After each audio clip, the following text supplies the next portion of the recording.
Hello guys, in this video I'm going to show you how you can change your password in the Bershka app.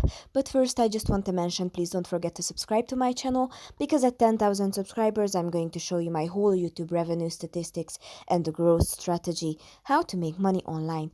So let's jump into it. Open the Bershka app and go to your profile on the bottom right corner. Open the personal details and addresses and tap on change password. Here you have to add your old password, uh, select a new password.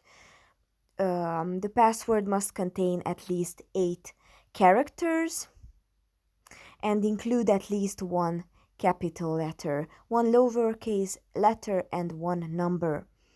Let's say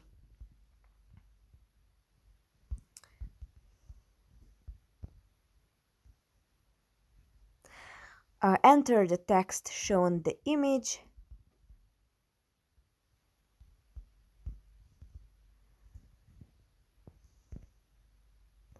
and tap on the top right corner to the OK. And that's pretty much for this video. I hope it was helpful for you. If it was, please consider subscribing and see you in the next one.